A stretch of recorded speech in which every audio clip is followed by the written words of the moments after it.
الحمد لله رب العالمين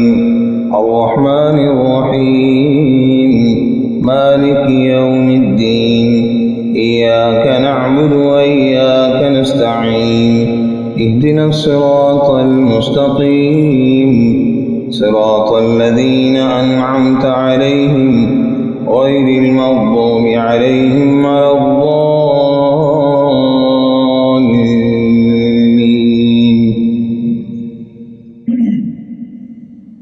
يا أيها الناس اتقوا ربكم الذي خلقكم من نفس واحدة وخلق منها زوجها وبث منهما رجالا كثيرا ونساء واتقوا الله الذي تساءلون به والأرحام إن الله كان عليكم رقيبا وآتوا اليتامى أموالهم ولا تتبدلوا الخبيث بالطيب ولا تأكلوا أموالهم إلى أموالكم إنه كان حوبا كبيرا وإن خفتم ألا تقسطوا في اليتامى فانكحوا ما طاب لكم من النساء مثنى وثلاث ورباع فإن خفتم ألا تعدلوا فواحدة أو ما ملكت أيمانكم ذلك أدنى ألا تعولوا وآتوا النساء صدقاتهن نحلة فإن طبن لكم عن شيء منه نفسا فكلوه هنيئا مريئا ولا تؤتوا السفهاء أموالكم التي جعل الله لكم قياما وارزقوهم فيها واكسوهم وقولوا لهم قولا معروفا وابتلوا اليتامى حتى إذا بلغوا النكاح فإن آنستم منهم رشدا فادفعوا إليهم أموالهم ولا تأكلوها إسرافا وبدارا أن يكبروا ومن كان غنيا فليستعفف ومن كان فقيرا فليأكل بالمعروف فإذا دفعتم إليهم أموالهم فأشهدوا عليهم وكفى بالله حسيبا للرجال نصيب مما ترك الوالدان والأقربون وللنساء نصيب مما ترك الوالدان والأقربون مما قل منه أو كثر نصيبا مفروضا وإذا حضر القسمة أولو القربى واليتامى والمساكين فارزقوهم منه وقولوا لهم قولا معروفا وليخشى الذين لو تركوا من خلفهم ذرية ضعافا خافوا عليهم فليتقوا الله وليقولوا قولا سديدا إن الذين يأكلون أموال اليتامى ظلما إنما يأكلون في بطونهم نارا وسيصلون سعيرا يوصيكم الله في أولادكم للذكر مثل حظ الأنثيين فإن كن نساء فوق اثنتين فلهن ثلثا ما ترك وإن كانت واحدة فلها النصف ولأبويه لكل واحد منهما السدس مما ترك إن كان له ولد فإن لم يكن له ولد وورثه أبواه فلأمه الثلث فإن كان له إخوة فلأمه السدس من بعد وصية يوصي بها أو دين آباؤكم وأبناؤكم لا تدرون أيهم أقرب لكم نفعا فريضة من الله إن الله كان عليما حكيما ولكم نصف ما ترك أزواجكم إن لم يكن لهن ولد فإن كان لهن ولد فلكم الربع مما تركن من بعد وصية يوصين بها أو دين ولهن الربع مما تركتم إن لم يكن لكم ولد فإن كان لكم ولد فلهن الثمن مما تركتم من بعد وصية توصون بها أو دين وإن كان رجل يورث كلالة أو امرأة وله أخ أو أخت فلكل واحد منهما السدس فإن كانوا أكثر من ذلك فهم شركاء في الثلث من بعد وصية يوصى بها أو دين غير مضار وصية من الله والله عليم حليم تلك حدود الله ومن يطع الله ورسوله يدخله جنات تجري من تحتها الأنهار خالدين فيها وذلك الفوز العظيم ومن يعص الله ورسوله ويتعد حدوده يدخله نارا خالدا فيها وله عذاب مهين. واللاتي يأتين الفاحشة من نسائكم فاستشهدوا عليهن 4 منكم فإن شهدوا فأمسكوهن في البيوت حتى يتوفاهن الموت أو يجعل الله لهن سبيلا. واللذان يأتيانها منكم فآذوهما فإن تابا وأصلحا فأعرضوا عنهما إن الله كان توابا رحيما. إنما التوبة على الله للذين يعملون السوء بجهالة ثم يتوبون من قريب فأولئك يتوب الله عليهم وكان الله عليما حكيما. وليست التوبة للذين يعملون السيئات حتى إذا حضر أحدهم الموت قال إني تبت الآن ولا الذين يموتون هم كفار أولئك أعتدنا لهم عذابا أليما. يا أيها الذين آمنوا لا يحل لكم أن ترثوا النساء كرها ولا تعضلوهن لتذهبوا ببعض ما آتيتموهن إلا أن يأتين بفاحشة مبينة وعاشروهن بالمعروف فإن كرهتموهن فعسى أن تكرهوا شيئا ويجعل الله فيه خيرا كثيرا. وإن أردتم استبدال زوج مكان زوج وآتيتم إحداهن قنطارا فلا تأخذوا منه شيئا أتأخذونه بهتانا وإثما مبينا. وكيف تأخذونه وقد أفضى بعضكم إلى بعض وأخذن منكم ميثاقا غليظا. ولا تنكحوا ما نكح آباؤكم من النساء إلا ما قد سلف إنه كان فاحشة ومقتا وساء سبيلا. حرمت عليكم أمهاتكم وبناتكم وأخواتكم وعماتكم وخالاتكم وبنات الأخ وبنات الأخت وأمهاتكم اللاتي أرضعنكم وأخواتكم من الرضاعة وأمهات نسائكم وربائبكم اللاتي في حجوركم من نسائكم اللاتي دخلتم بهن فإن لم تكونوا دخلتم بهن فلا جناح عليكم وحلائل أبنائكم الذين من أصلابكم أن تجمعوا بين الأختين إلا ما قد سلف إن الله كان غفورا رحيما. والمحصنات من النساء إلا ما ملكت أيمانكم كتاب الله عليكم وأحل لكم ما وراء ذلكم أن تبتغوا بأموالكم محصنين غير مسافحين فما استمتعتم به منهن فآتوهن أجورهن فريضة ولا جناح عليكم فيما تراضيتم به من بعد الفريضة إن الله كان عليما حكيما. ومن لم يستطع منكم طولا أن ينكح المحصنات المؤمنات فمما ملكت أيمانكم من فتياتكم المؤمنات والله أعلم بإيمانكم بعضكم من بعض فانكحوهن بإذن أهلهن وآتوهن أجورهن بالمعروف محصنات غير مسافحات ولا متخذات أخدان.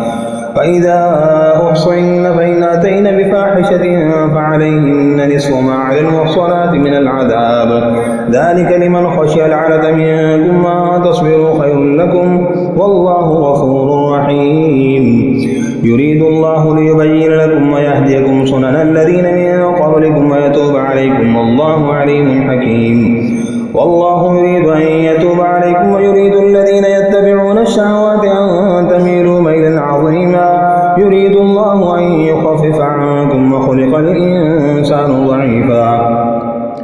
يا أيها الذين آمنوا لا تأكلوا أموالكم بينكم بالباطل إلا أن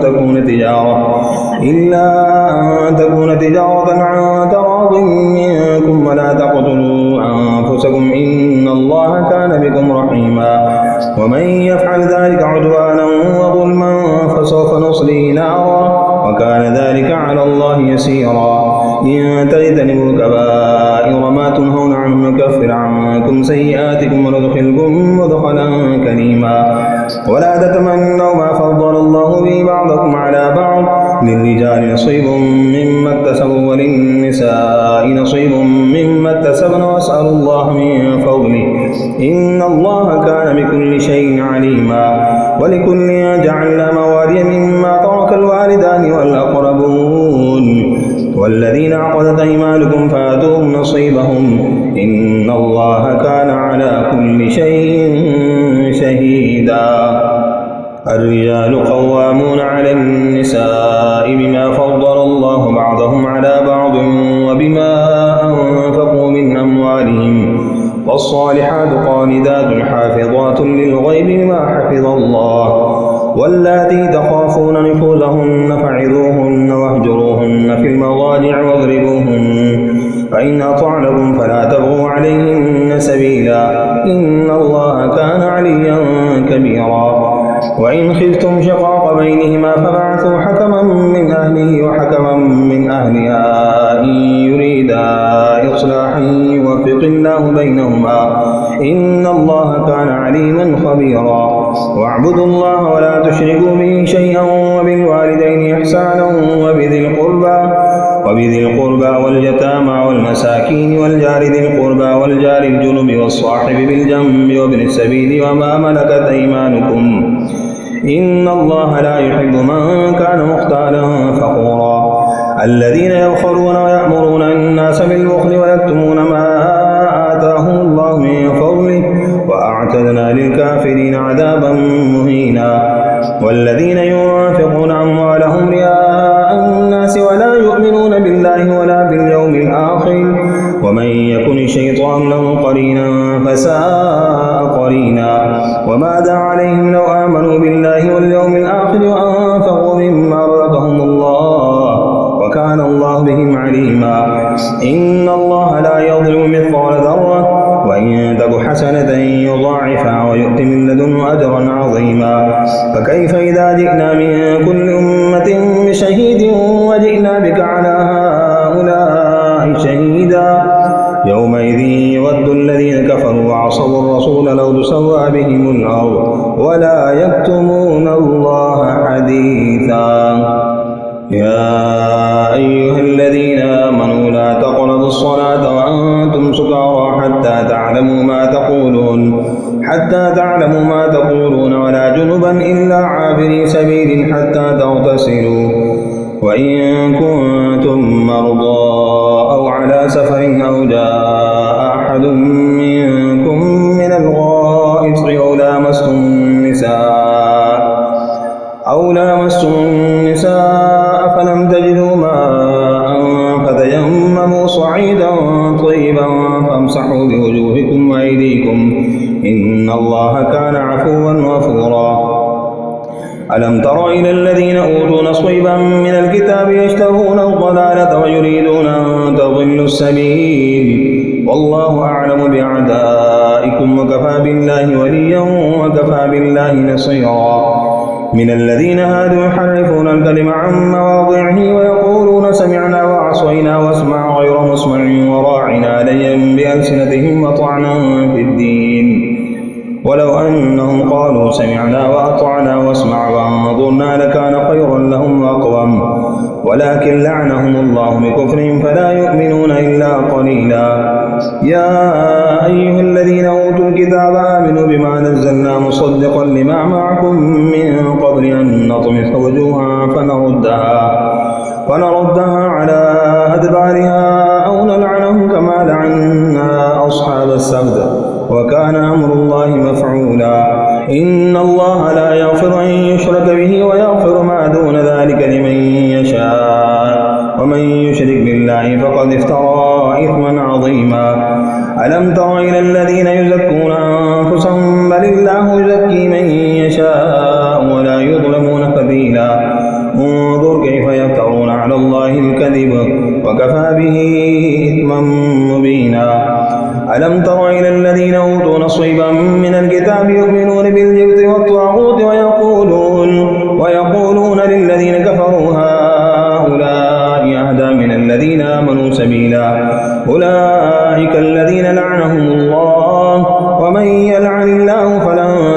له نصيرا أم لهم نصيب من الملك فإذا لا يؤتون الناس نقيرا أم يحسدون الناس على ما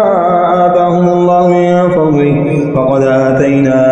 آل إبراهيم الكتاب والحكمة وآتيناهم ملكا عظيما فمنهم من آمن به ومنهم من صد عنه وكفى بجهنم سعيرا إن الذين كفروا بآياتنا سوف نصليهم نارا كلما نضجت جلودهم بدلناهم جلودا غيرها ليذوقوا العذاب إن الله كان عزيزا حكيما والذين آمنوا وعملوا الصالحات سندخلهم جنات تجري من تحتها الأنهار خالدين فيها أبدا لهم فيها أزواج مطهرة وندخلهم ظلا ظليلا إن الله يأمركم أن تؤدوا الأمانات إلى أهلها وإذا حكمتم بين الناس أن تحكموا بالعدل إن الله نعم ما يعظكم به إن الله كان سميعا بصيرا يا أيها الذين آمنوا أطيعوا الله وأطيعوا الرسول وأولي الأمر منكم فإن تنازعتم في شيء فردوه إلى الله والرسول إن كنتم تؤمنون بالله واليوم الآخر ذلك خير وأحسن تأويلا ألم تر إلى الذين يزعمون أنهم آمنوا بما أنزل إليك وما أنزل من قبلك يريدون أن يتحاكموا إلى الطاغوت وقد أمروا أن يكفروا به ويريد الشيطان أن يضلهم ضلالا بعيدا وإذا قيل لهم تعالوا إلى ما أنزل الله وإلى الرسول رأيت المنافقين يصدون عنك صدودا فكيف إذا أصابتهم مصيبة بما قدمت أيديهم ثم جاءوك يحلفون بالله إن أردنا إلا إحسانا وتوفيقا أولئك الذين يعلم الله ما في قلوبهم فأعرض عنهم وعظهم وقل لهم في أنفسهم قولا بليغا وما أرسلنا من رسول إلا ليطاع بإذن الله ولو أنهم إذ ظلموا أنفسهم جاءوك فاستغفروا الله واستغفر لهم الرسول لوجدوا الله توابا رحيما فلا وربك لا يؤمنون حتى يحكموك فيما شجر بينهم ثم لا يجدوا في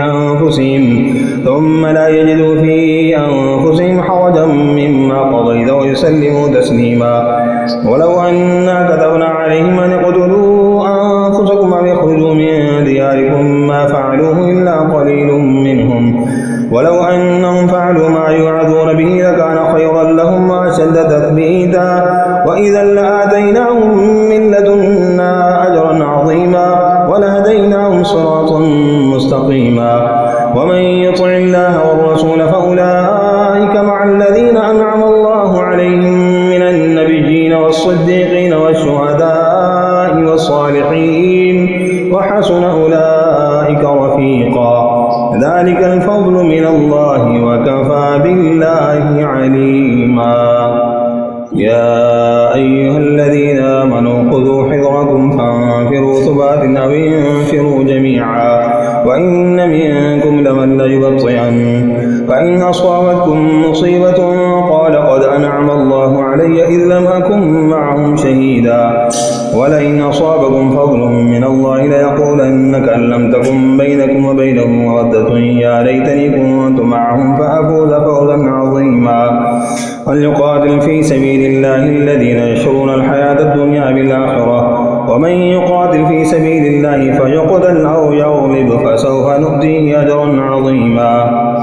وما لكم لا تقاتلون في سبيل الله والمستضعفين من الرجال والنساء والولدان الذين يقولون ربنا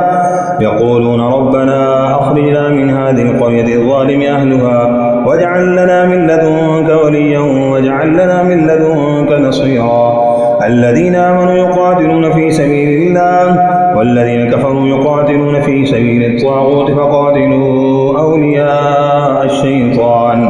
إن كيد الشيطان كان ضعيفا ألم تر إلى الذين قيل لهم كفوا أيديكم وأقيموا الصلاة وآتوا الزكاة فلما كتب عليهم القتال وإذا فريق منهم يخشون الناس كخشية الله أو أشد خشية وقالوا ربنا لم كتبت علينا القتال لولا أخرتنا إلى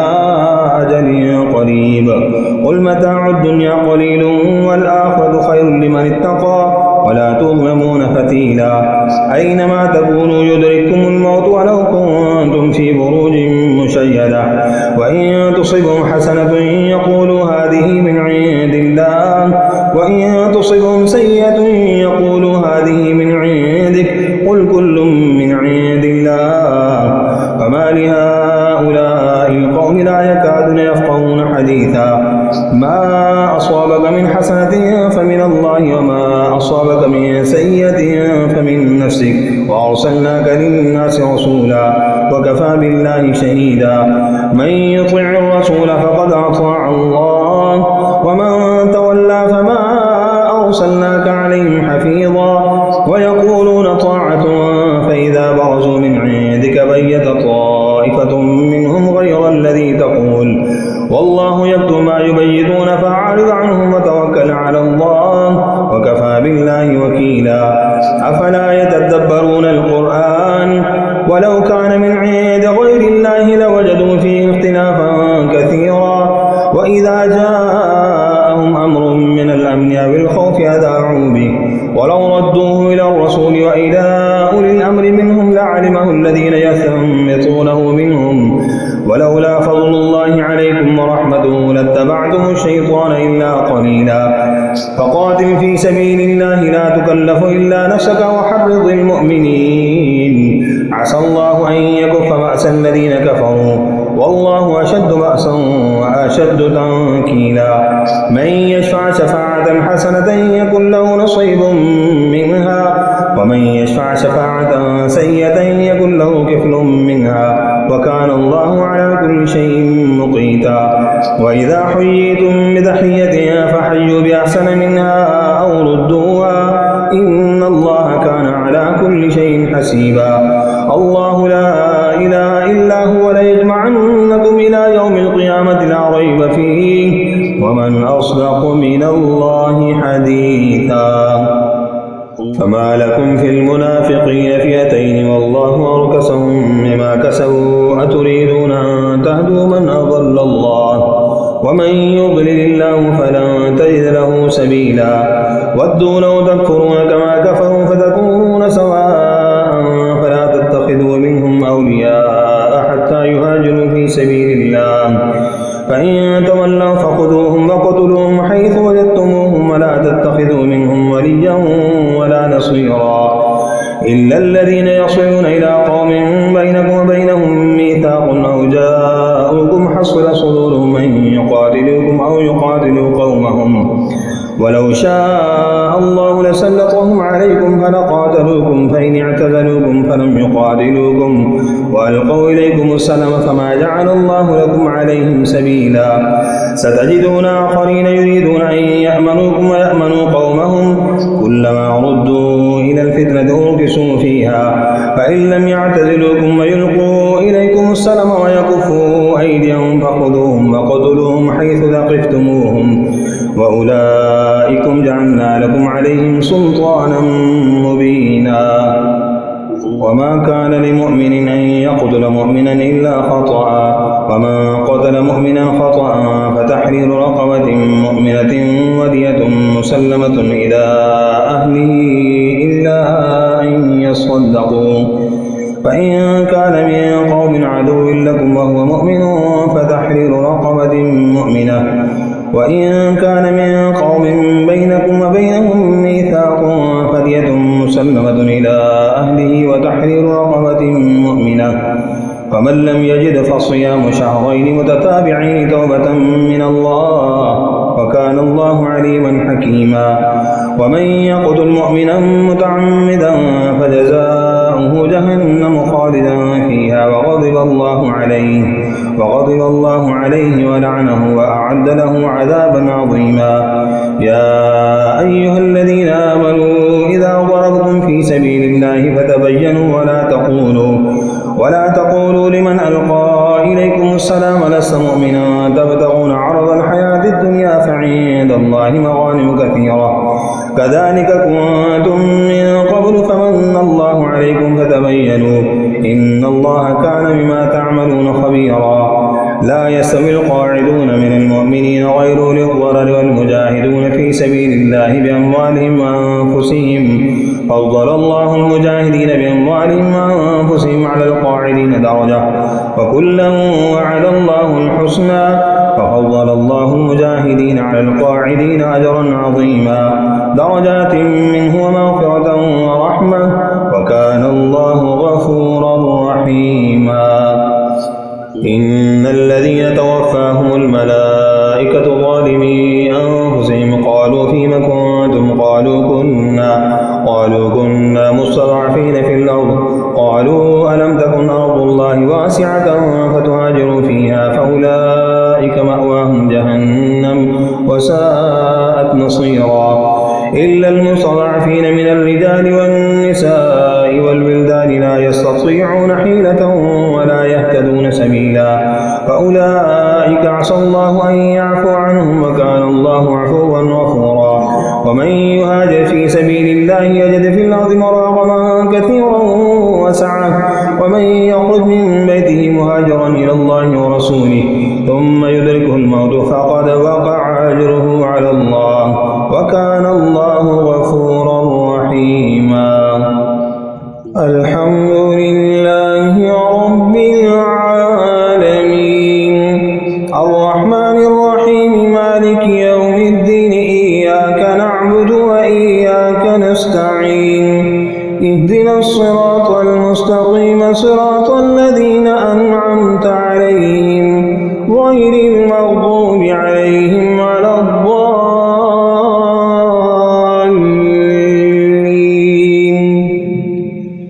وإذا ضربتم في الأرض فليس عليكم جناح أن تقصروا من الصلاة إن خفتم أن يفتنكم الذين كفروا إن الكافرين كانوا لكم عدوا مبينا وإذا كنت فيهم فأقمت لهم الصلاة فلتقم طائفة منهم معك وليأخذوا أسلحتهم فإذا سجدوا فليكونوا من ورائكم ولتأت طائفة أخرى لم يصلوا فليصلوا معك وليأخذوا حذرهم وأسلحتهم ود الذين كفروا لو تغفلون عن أسلحتكم وأمتعتكم فيميلون عليكم ميلة واحدة ولا جناح عليكم إن كان بكم أذى من مطر أو كنتم مرضى أن تضعوا أسلحتكم وخذوا حذركم إن الله أعد للكافرين عذابا مهينا فإذا قضيتم الصلاة فاذكروا الله قياما وقعودا وعلى جنوبكم فإذا اطمأننتم فأقيموا الصلاة إن الصلاة كانت على المؤمنين كتابا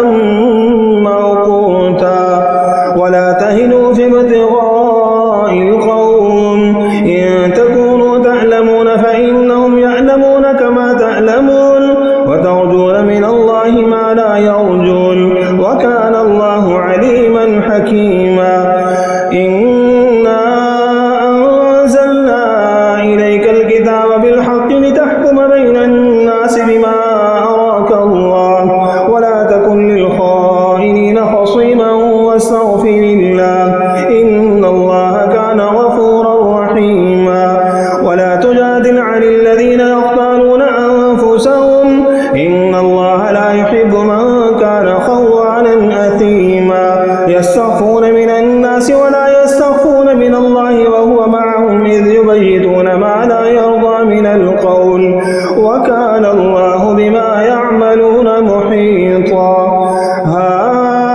أنتم هؤلاء جادلتم عنهم في الحياة الدنيا فمن يجادل الله عنهم يوم القيامة أم من يكون عليهم وكيلا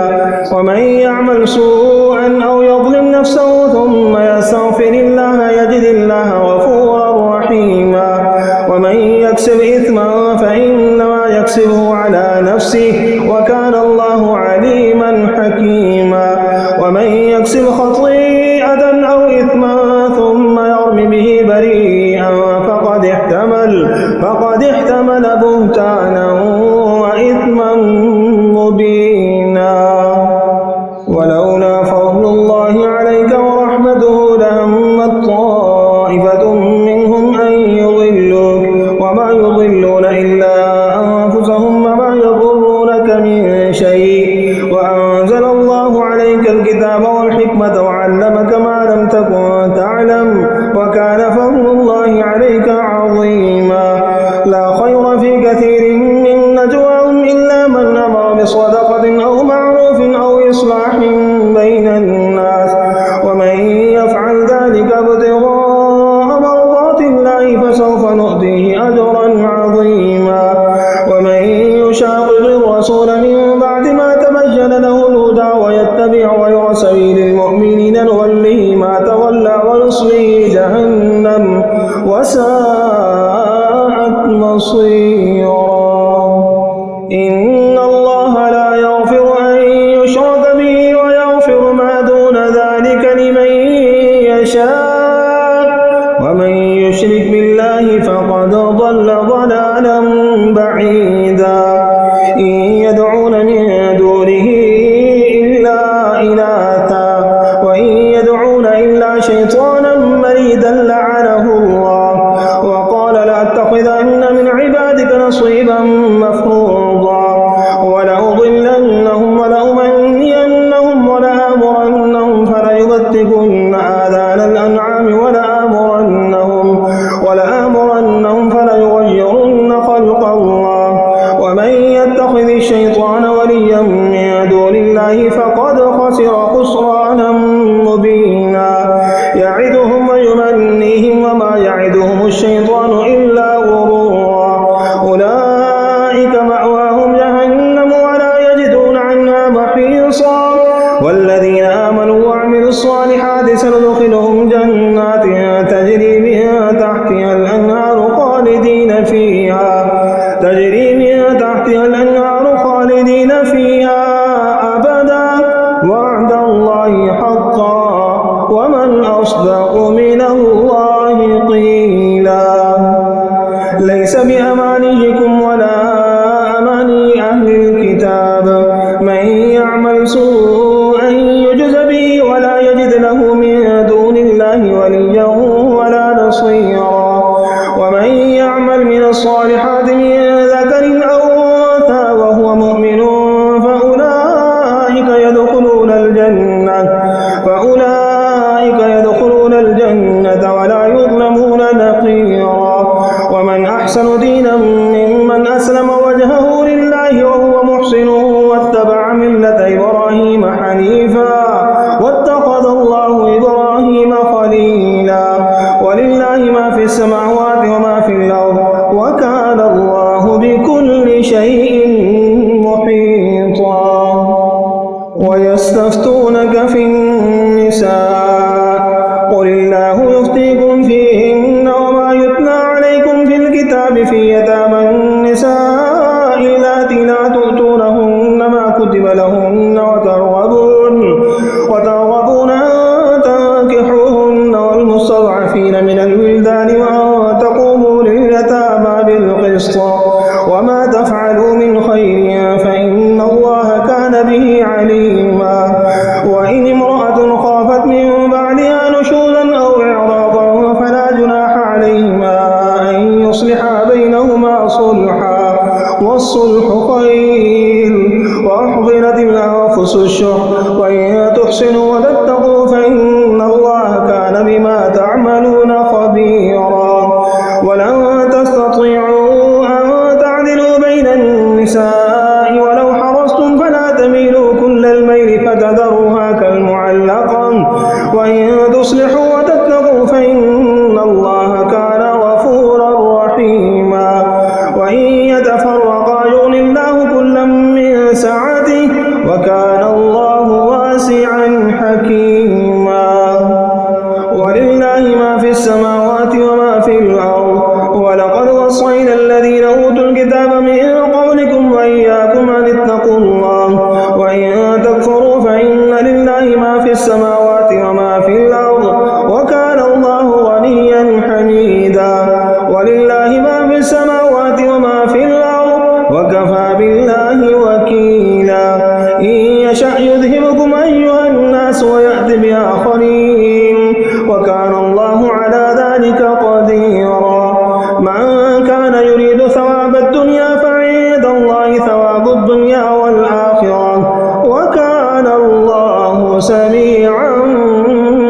نصيرا.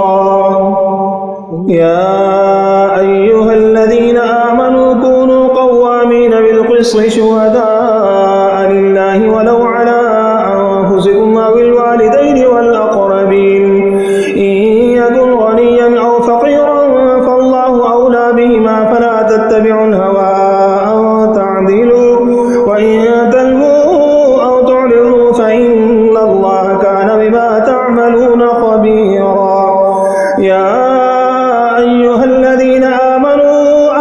بالله ورسوله والكتاب الذي نزل على رسوله والكتاب الذي أنزل من قبل ومن يكفر بالله وملائكته وكتبه ورسله واليوم الآخر فقد ضل ضلالا بعيدا. إن الذين آمنوا ثم كفروا ثم آمنوا ثم كفروا ثم ازدادوا كفرا لم يكن الله ليغفر لهم ولا ليهديهم سبيلا. بشر المنافقين بأن لهم عذابا أليما. الذين يتخذون الكافرين أولياء من دون المؤمنين أيبتغون عندهم العزة فإن العزة لله جميعا. وقد نزل عليكم في الكتاب أن إذا سمعتم آيات الله يكفر بها ويستهزأ بها فلا تقعدوا معهم حتى يخوضوا في حديث غيره إنكم إذا مثلهم. إن الله جامع المنافقين والكافرين في جهنم جميعا. الذين يتربصون بكم فإن كان لكم فتح من الله قالوا ألم نكن معكم وإن كان للكافرين نصيب قالوا ألم نستحوذ عليكم ونمنعكم من المؤمنين. والله يحكم بينكم يوم القيامة ولن يجعل الله للكافرين على المؤمنين سبيلا. إن المنافقين يخادعون الله وهو خادعهم وإذا قاموا إلى الصلاة قاموا كسالى يراءون الناس ولا يذكرون الله إلا قليلا مذبذبين بين ذلك لا إله هؤلاء ولا إله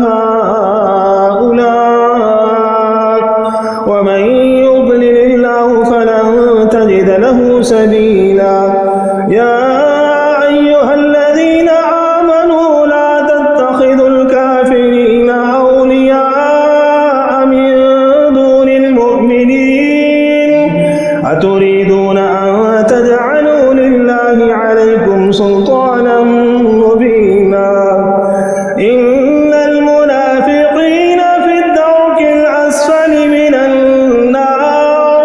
ولن تجد لهم نصيرا. إلا الذين تابوا وأصلحوا واعتصموا بالله وأخلصوا دينهم لله فأولئك مع المؤمنين وسوف يؤتي الله المؤمنين أجرا عظيما. ما يفعل الله بعذابكم إن شكرتم وآمنتم وكان الله شاكرا عليما. الحمد لله رب العالمين الرحمن الرحيم مالك يوم الدين إياك نعبد وإياك نستعين اهدنا الصراط المستقيم صراط الذين أنعمت عليهم غير المغضوب عليهم ولا الضالين.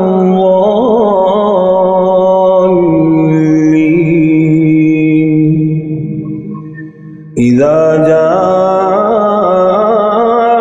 نصر الله والفتح ورأيت الناس يدخلون في دين الله أفواجا فسبح بحمد ربك واستغفره إنه كان توابا.